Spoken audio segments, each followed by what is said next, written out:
true to her earlier threat, Senator Miriam Defensor Santiago blocked the confirmation of DILG Secretary Mar Rojas even for just a short while. But after less than a minute, she changed her mind, withdrew her motion to veto, and paved the way for the confirmation of the new DILG chief. Also confirmed by the Bicameral Commission on Appointments was the nomination of Joseph Emilio Abaya as Transportation and Communications Secretary. Bianca Piedad filed this report. The Chair hereby declares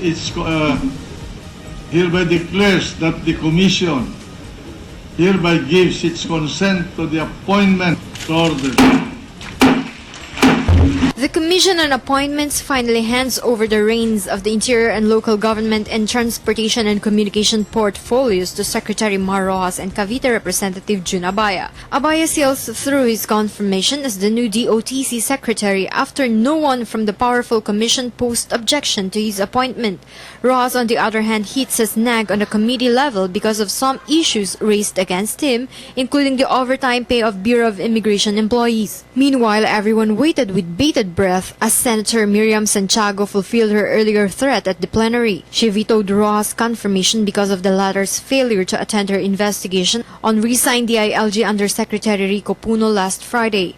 Rojas, however, clarifies that he sent a letter to Santiago prior to the inquiry stating that he can't make it because he has yet to take full authority to speak in behalf of the DILG. I replied as follows.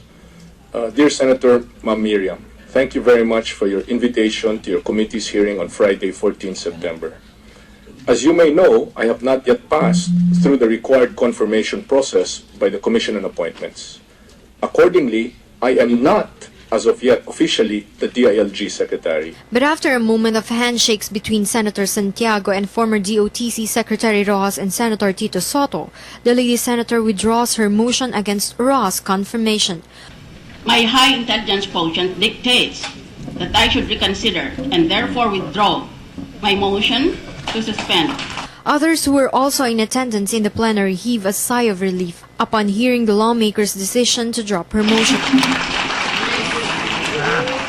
The senator adds that her move to pull out her objection was because she believes that Rojas should not be made a collateral damage and that she was convinced of the secretary's integrity and credibility.